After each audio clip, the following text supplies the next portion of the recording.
کلام رب کے ایک ایک حرف میں گہرائی ہوتی ہے، وہی پڑھتا ہے جس کے ذہن میں بینائی ہوتی ہے۔ عبد الرحیم آئے اور قرآن کریم کی تلاوت سے ہم تمام کو اعوذ باللہ من الشیطان الرجیم۔ الحمدللہ قرآن کریم کی تلاوت سے محظوظ کر رہے تھے معصوم سے بچے عبد الرحیم۔ قرآن پاک کے بارے میں اگر ساری رات کہتے رہے تب بھی سارا وقت ختم ہو جائے گا۔ اسلاف اور اکابرین اور علماء نے تو یہاں تک کہا ہے کہ اس دنیا کے تمام درختوں کو قلم بنا دیا جائے اور تمام سمندر کو سیاہی بنا دیا جائے، تب بھی اللہ تبارک و تعالیٰ کی تعریف بیان کرتے جائے، یہ سارے قلم ختم ہو جائیں گے، سیاہی ختم ہو جائے گی، نہ قرآن کی تعریف بیان ہو سکے گی نہ اللہ کی تعریف بیان ہو سکے گی۔ اس لیے صرف اتنا کہوں گا کہ قرآن پاک ایک ایسا کلام ہے کہ جس کا سننا بھی ثواب ہے، جس کو دیکھنا بھی ثواب ہے۔ اللہ نے دنیا میں چند چیزیں ایسی بنائی ہیں جس کو دیکھنا بھی ثواب قرار دیا، جس میں سے ایک کلام پاک خود ہے کہ اس کو دیکھنا بھی اللہ نے ثواب بنا دیا ہے۔ الغرض ہم لوگ جو جمع ہوئے ہیں قرآن کی نسبت سے جمع ہوئے ہیں، ہمارا بیٹھنا اللہ تبارک و تعالیٰ قبول فرمائے۔ اللہ تبارک و تعالیٰ کی کتاب کی تلاوت کے بعد اس دنیا میں جس ہستی کا مقام ہے اور جس شخصیت کا مقام ہے، وجہ وجود کائنات سرور کونین صلی اللہ علیہ وسلم کے شان اقدس میں نعتیہ کلام گنگنانے کے لیے اس شعر کے ساتھ میں آواز دوں۔ سارے نبیوں کے رتبے بڑے ہیں، میرے آقا کا منصب جدا ہے۔ سارے نبیوں کے رتبے بڑے ہیں، میرے آقا کا منصب جدا ہے۔ ہم نے اپنے بڑوں سے سنا ہے، صرف اللہ ان سے بڑا ہے۔ محمد عمران شیخ آصف صاحب کو آواز دیتا ہوں کہ وہ آئے اور اللہ کے نبی صلی اللہ علیہ وسلم کی شان اقدس میں نعتیہ کلام پیش کریں۔ الحمدللہ اللہ کے نبی صلی اللہ علیہ وسلم کی شان اقدس میں گنگنا رہے تھے محمد عمران۔ اللہ کے نبی صلی اللہ علیہ وسلم کی شان میں کسی نے یہ بھی کہا ہے، جبریل تیرے در کے نگہباں کہاں مزاج، باقی ملائکہ تیرے دریا کی گزر، آیات تیرے حسن قد و قال کی مثال، واللیل تیری زلف ہے رخسار والقمر، والعصر زاویہ ہے تیرے نقش و ناز کا، والشمس تیری گرمی انفاس کا شرر، یاسین تیرے نام پہ الہام کا غلاف، طٰہٰ تیرا لقب ہے شفاعت تیرا ہنر، انسان تو انسان کہتے ہیں جانور، یا صاحب الجمال و یا سید البشر، تیرے سوا دعا میں کس کا نام لوں، من وجهك المنیر لقد نبر القبر، لا يمكن الثناء كما كان حقه، بعد خدا بزرگ تو ہی قصہ مختصر۔ الغرض اللہ کے نبی صلی اللہ علیہ وسلم کی شان میں جو نعت گنگنا رہے تھے، ان کی نعت سے خوش ہو کر چند حضرات نے انعام سے نوازا ہے، وہ اپنا انعام اپنے استاذ محترم سے حاصل کر لے۔ اور آج کی مجلس کی تھوڑی سی مختصر بات بتا کر میں اپنے اصل مقصد کی طرف روا ہوں۔ آج ہم لوگ جس نسبت سے جمع ہوئے ہیں وہ قرآن کریم ہے۔ آج کی اس مجلس میں اس بستی کے تقریباً 27 طلباء و طالبات قرآن کریم کا آغاز کرنے والے ہیں۔ یہ معمولی بات نہیں ہے۔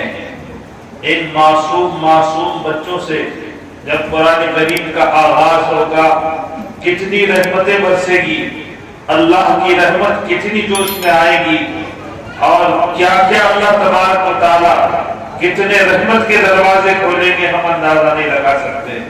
الغرض اسی کے متعلق آپ لوگوں کے سامنے بات کرنے کے لیے میں اپنے استاذ محترم حافظ عبدالعظیم صاحب جو دارالعلوم محمدیہ حمایت نگر کے استاذ بھی ہے، میرے بھی استاذ ہے، میرے دوستوں کے بھی استاذ ہے، بڑے ادب کے ساتھ ان کو آواز دیتا ہوں وہ آئے اور اپنے پند و نصاحی سے ہم تمام کو جو بچی موتا امام مالک کی حافظہ ہوگی، جو حدیث کی مستند کتاب ہے، کہا کہ اس کی جو حافظہ ہوگی شہزادے کی شادی اس بچی سے ہوگی۔ اللہ تبارک و تعالیٰ کی قرآن کی نسبت سے جڑنے کی برکت یہ ہے کہ ہم تمام کے سامنے استاذ محترم حافظ عبدالعظیم صاحب بن حاجی دامت برکاتہ اپنے پند و نصائح سے ہم تمام کو محظوظ کر رہے تھے۔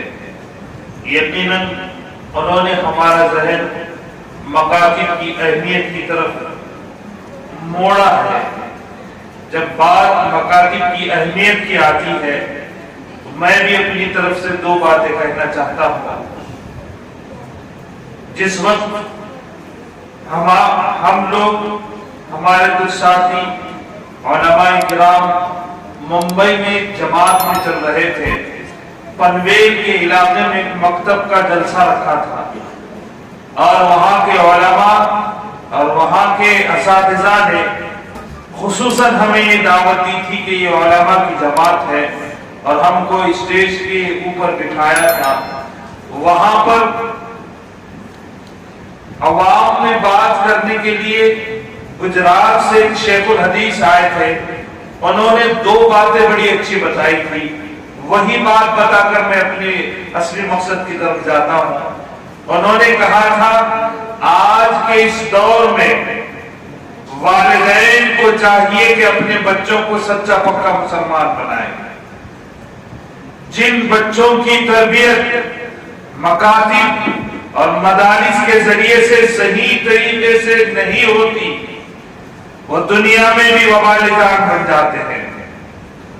اور آپ نے دیکھا ہوگا جن کی تربیت صحیح نہیں ہوئی وہ بڑے ہو کر یا تو اپنے والدین کو ایذا و رسانی میں مبتلا کر دیتے ہیں یا تو اتنی تکلیفیں دیتے ہیں کہ اپنے ہی والدین کو اپنے گھروں سے نکال دیتے ہیں۔ یہ رہا دنیا کا معاملہ، جن کی تربیت صحیح طریقے سے نہ ہو، آخرت میں ان بچوں کو اللہ تبارک و تعالی میزان عدل کے وقت بلائیں گے اور پوچھیں گے جن کی تربیت نہیں ہوئی، کہیں گے کہ تمہارے والدین کے ساتھ کیا معاملہ کیا جائے۔ وہ بچے جو دنیا میں تربیت نہ ہونے کی وجہ سے وبال جان بنے تھے، وہی بچے آخرت میں اللہ سے کہیں گے ربنا آتِہِمْ ضِعْفَيْنِ مِنَ الْعَذَابِ، اے اللہ ہمارے والدین کو ڈبل عذاب دیا جائے، کیونکہ یہ چند پیسوں اور چند روپیوں کے خاطر انہوں نے دنیا کو بڑا مقام دیا، ہماری تربیت کو اہمیت کو نہ سمجھا اور ہمیں ہماری تربیت نہ کی اور دنیا کے اندر لگا دیا۔ جن کی تربیت مکاتب اور مدارس کے ذریعے سے دنیا میں ہوئی ہے وہ بچے فخر کا باعث دنیا میں بھی بنتے ہیں، والدین کے آنکھوں کی ٹھنڈک بھی بنتے ہیں، والدین کی خدمت گزاری میں اپنی ساری زندگی گزار دیتے ہیں۔ آخرت میں جب میزان عدل لگے گا اللہ تبارک و تعالیٰ ان بچوں کو بھی بلائیں گے اور پوچھیں گے کہ تمہارے والدین کے ساتھ کیا معاملہ کیا جائے۔ وہ بچے کہیں گے رب ارحمہما کما ربیانی صغیرا، اے اللہ ہمارے والدین کے ساتھ ویسا ہی رحم والا معاملہ کر جنہوں نے ہمارے ساتھ رحم والا معاملہ کیا ہے۔ اسی لیے میں تمام ذمہ داران مکاتب اور والدین سے ادب گزارش کرتا ہوں، یہ جو معصوم بچے ہیں ان کا مستقبل اور ان کی تربیت اب تمہارے ہاتھ میں ہے۔ اگر آپ لوگ قدم نہ بڑھائیں گے تو اللہ تبارک و تعالیٰ کیا معاملہ کرے گا آپ جانے اور اللہ جانے۔ اپنی بات کو دور نہ دیتے ہوئے میں اس مجلس کے صدر میرے استاذ محترم صدر المدرسین حضرت مولانا منیب الدین امجد صاحب قاسمی